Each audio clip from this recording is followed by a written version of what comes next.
Hello guys, स्वागत है मेरे चैनल डैशिंग एक्सप्लेन पे।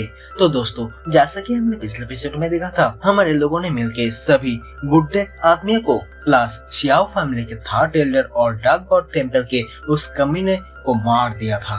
अब आगे तो दोस्तों, हमारे इस एपिसोड की शुरुआत होता है और हम देखते हैं सभी कमीने को निपटने के बाद मिस नैनगोंग सभी से कहती है, एल्डर शेन और सिस्टर ये और मेरे प्यारी बहनों, तुम लोग जाके पहले थोड़ी देर तक रेस्ट कर लो, बाकी के सभी चीजें मैं और ब्रदर झोंग मिलके हैंडल कर लेंगे। तो झोंग कहता है, हाँ ठीक है, तुम लोग थोड़ी देर आराम कर लो, तब तक मैं इस एंशियंट टेम्पल के अंदर जाके देखता हूँ। तो जब झोंग उस एंशियंट टेम्पल के फर्स्ट फ्लोर पे जाता है तो हम देख पाते हैं कि उस फ्लोर पे बहुत सारे बेकार से स्टोन जो कि उस फ्लोर को कवर करके रखा हुआ होता है। मतलब उस फ्लोर पे सिर्फ बेकार के ब्लैक रॉक का आयरन ही होता है, जो देख के झोंग का कोई भी इंटरेस्ट नहीं आता है, जिस वजह से वो सेकंड फ्लोर पे जाने लगता है। और जैसे ही झोंग सेकंड फ्लोर पे आता है, जहाँ पे हम देखते हैं बहुत सारे स्पिरिट क्रिस्टल कोर को, जो देख के तो झोंग बहुत ही खुश हो गया था। जो सभी क्रिस्टलों को लूटने के बाद तो नेक्स्ट फ्लोर पे जाता है, जहाँ पे उसे बहुत सारे स्पिरिट ग्रेड के तो और कुछ लो ग्रेड के ट्रेजर आइटम देखने को मिलता है, जो शायद अभी के टाइम पे बहुत ही कीमती होगा। और ये देख के तो झोंग और भी ज्यादा खुश हो चुका था, क्योंकि उसके मुताबिक ये एंशियंट रूइंस पुराने टाइम के कोई ट्रेजर रिफाइनिंग वाले सेक्ट हो सकता है, जिसमें शायद एंशियंट मार्शल आर्ट किताबें भी हो सकता है। और इसी उम्मीद में ही झोंग उस एंशियंट टावर के टॉप फ्लोर पे जाने लगता है। तो टॉप फ्लोर पे आने के बाद हम देखते हैं उसके बात सही भी थी, क्योंकि उस टॉप फ्लोर पे बहुत सारे मार्शल आर्ट्स की किताबें होता है।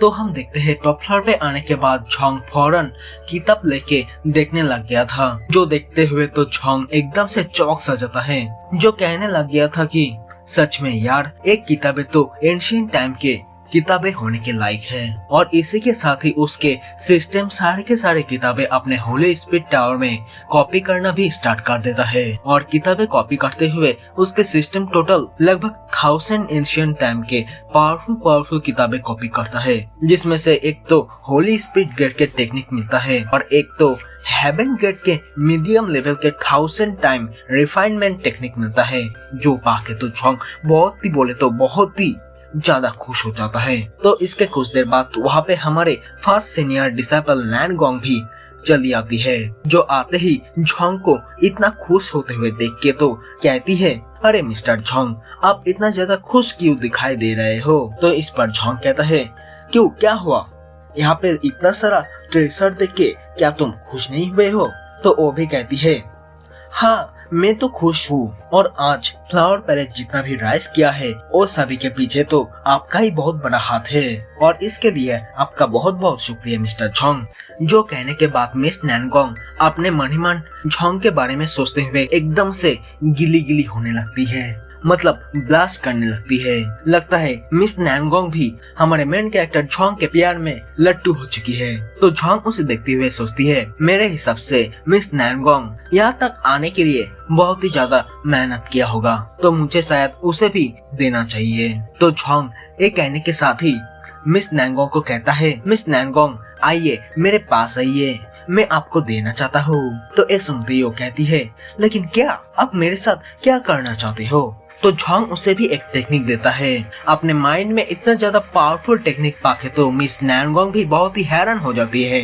तो मैं आप समझी क्यों मेरे सभी सिस्टर इतने कम वक्त में इतना ज्यादा पावरफुल बन चुके हैं। तो झोंग उसे एक पिल के शीशी भी देने लगता है, जिस पिल को देखते ही मिस नैनगोंग बहुत ही हैरानी से कहती है, क्या ये तो ट्विफैन पिल है, ये पिल कैसे आपके पास हो सकता है? तो झोंग कहता है, हाँ तुमने सही कहा, ये ट्विफैन पिल है, लेकिन ये मेरे सबसे ज्यादा टॉप सीक्रेट है। शियाओ फैमिली के अगेंस्ट फाइट में ये हमारे बहुत ही काम आएगा, तो मैं चाहता हूँ इसके बारे में आप किसी को पता लगने मत देना, मतलब किसी को भी मत बताना।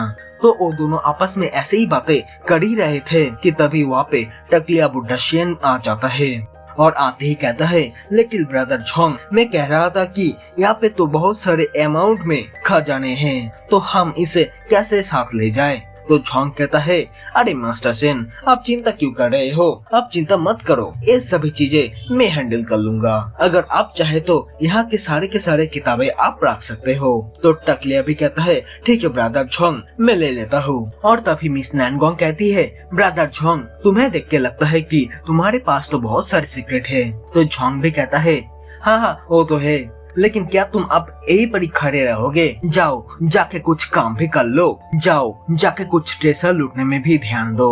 तो इसके बाद सीन शिफ्ट होता है हमारे फ्लावर पैलेस में, जहाँ पे हम देखते हैं मिस जूनी के पुराने कमीना लवर आए हुए थे, जो कि शायद नैनगोंग फैमिली से ही है, जिसे देख के हमारी मिस जूनी कहती है, तो यंग मास्टर नैनगोंग लैन, तुम क्या अभी भी मुझे फेस करने की हिम्मत करते हो? तो वो कमीना अपना रंडी रोना स्टार्ट कर देता है, जो एक्टिंग करते हुए कहता है, जूनी मुझे प्लीज माफ कर दो, मैं जानता हूँ कि मैं गलत था। तो वो कमीना मिस जूनी के ब्रेथ मतलब पावर लेवल सेंस करते हुए सोचता है, इस कमीने को देखकर लगता है कि इसके पावर लेवल बहुत ही बढ़ चुका है, अब तो मुझे इसे कुछ भी करके वापस फैमिली में ले जाना ही होगा। तो उसके बात सुन के मिस जूनी कहती है, तो क्या हुआ कि तुम गलत थे या नहीं? ये सुनने का काम मेरा नहीं है, तुम पहले यहाँ से निकलो, इसके आगे मैं कुछ भी सुनना नहीं चाहता। तो वो कमीना लड़का मिस जूनी को मनाने के लिए उसे हाई क्वालिटी के स्पिरिट रिफाइनिंग स्टोन गिफ्ट करने की कोशिश करता है, जिसे मिस जूनी को दिखाते हुए वो बंदा कहता है, अरे जूनी तुम भी ना, मुझसे इतना रूठने की क्या ही जरूरत है, ये देखो मेरे पास स्पिरिट रिफाइनिंग स्टोन है, अगर तुम मेरे साथ चलते हो तो एक क्रिस्टल तुम्हारा हो सकता है, क्या तुम इसे लेना नहीं चाहते? तो तभी हम देखते हैं वहाँ पे झोंग आ जाता है, जो यही सब सुनने के बाद और देखने के बाद कहता है, क्या यंग मास्टर जी, आपका तो बहुत ही छोटा साइज है, एक कोल्ड सिल्वर डीप सी के स्पिरिट क्रिस्टल। तो झोंग को देखकर शायोडाई उसे गले लगाते हुए कहती है, अरे ब्रदर झोंग, आप फाइनली लौट आए। ब्रदर झोंग देखो ना, एक कमीना लौंडा हमारे एल्डर जूनी को वापस अपने फैमिली में ले जाना चाहता है। तो झोंग सीनियर नैनगोंग को कहती है, सिस्टर नैनगोंग, ये लौंडा आपकी रिलेटिव है ना? तो वो भी कहती है, हाँ, लेकिन आप चिंता मत करिए, क्योंकि ये लड़का मेरे सेकंड अंकल के बेटे हैं, जिससे मैं बहुत ही लंबे समय पहले से ही नफरत करती हूँ। तो झोंग कहता है, ठीक है, मैं समझ गई। तो वो मिस जूनी के पास जाके उसे प्यार से नाटक करते हुए उसे आंख मारते हुए कहता है, अरे मेरे हनी, कौन है लौंडा? तो मिस जूनी झोंग के चाल समझ जाती है और वो भी नाटक करते हुए कहती है, अरे मेरे बाबू, तुम वापस लौट आए। ये लड़का एक्चुअली नैनगोंग फैमिली से है, नैनगोंग लैंड। तो झोंग मिस जूनी को अपने बाहों से लगा के उस लड़के से कहता है, क्या बे लड़के, तू मेरी बीबी को ले जाने के लिए एक पिद्दू सा गिफ्ट दे रहा है? ये तो मेरे जूते का भी बराबर नहीं कर पाएगा। तो ये सुनते ही वो लड़का भड़कते हुए झोंग से कहता है, क्या बे डंप लड़के, तुझे ये भी नहीं पता है कि कोल्ड सिल्वर डीप सी के हर चीजें कितना ज्यादा कीमती और प्रीशियस होती है? तो झोंग कहता है, इस जैसा स्टोन मेरे पास तो भर भर के है, एक झलक तो इस पे भी ढलो। ये बोल के झोंग एक बड़ा सा स्पिरिट रिफाइनिंग स्टोन बाहर निकलता है, जो देख के तो दोनों के दोनों सिस्टर प्लस वो लौंडा एकदम से हैरान हो जाता है। तो झोंग उस लड़के से कहता है, क्यों बे लड़के, हिला डाला ना, एक बड़े फैमिली के यंग मास्टर होकर भी तू तो मुझसे भी ज्यादा गरीब निकला रे। अगर तू गरीब इंसान मेरे इस छोटा सा स्टोन को लेना चाहता है तो फिर लेके अपने पीछ पर पे घुसार के यहाँ से निकल जा। जो सुनते ही ओ लौंडा गुस्से में हमारे मेन कैरेक्टर को लड़काते हुए कहता है, कमीने बच्चे कहीं के, मैं नैनगोंग लैंड तेरे साथ आज मैं एक डुएल करना चाहता हूँ, क्या तेरे में हिम्मत है मेरे साथ डुएल करने की? अगर हिम्मत है तो फिर आ लड़ ले मेरे साथ, अगर मैं जीता हूँ तो फिर मैं जूनी को अपने साथ वापस फैमिली में ले जाऊंगा। तो ये सुनने के बाद झोंग सोचता है, मिस जूनी के मुताबिक लड़का अभी आर्थविल स्टेज पे है और मैं तो किसी भी आर्थविल स्टेज के बंदे को बड़े आसानी से धूल चाटा सकता हूँ। तो झोंग को सोचते हुए देखकर वो लौंडा जोर से कहता है, क्यों वे बच्चे, क्या तू मुझसे डर रहा है? क्या तुझ में इतना भी हिम्मत नहीं है कि तू मुझसे लड़ पाए? तो झोंग भी जोर से कहता है, कौन डर रहा है तुझसे कमीने, चल आ लड़ते हैं, आ जा मैदान पे। तो उन दोनों के बीच में फाइट स्टार्ट होने ही वाला होता है कि तभी बीच में मिस नैनगोंग लिन आते हुए कहती है, तुम दोनों अब जबकि आपस में फाइट करने ही वाले हो तो क्यों ना ब्रदर झोंग आप भी कोई शर्त रख लो। चलो ब्रदर जोंग, आपके जगह पे मैं ही कह देता हूँ कि आपको क्या बेट लगाना चाहिए, क्यों ठीक है ना? तो जोंग भी कहता है ठीक है। तो मिस नैनगोंग कहती है मेरे हिसाब से ब्रदर आपको इसके बाप मतलब मेरे सेकंड अंकल के प्रॉपर्टी को बेट में रखना चाहिए। तो जोंग कहता है ठीक है, मुझे मंजूर है। और लड़के तू, अगर तुझे अपने ऊपर भरोसा नहीं है कि तू मुझसे फाइट कर सकता है तो फिर तू यहाँ से वापस जा सकता है। तो वो कमीना लड़का जोंग को देखते हुए सोचता है क्या ये लड़का मुझे नीचा दिखा रहा है? इसका उम्र अभी क्या ही होगा? इसे देख के तो लगता है ये अभी भी दूध पीता बच्चा है। इसे देखकर लगता नहीं कि ये लड़का अभी भी अर्थ व्हील स्टेज पे अपना ब्रेक थ्रू भी कर पाया है। और मैं तो ठहरा अर्थ व्हील स्टेज के पीक लेवल के बंदा। मैं श्योर हूँ कि ये लड़का मुझे कभी भी टेक डाउन नहीं कर पाएगा।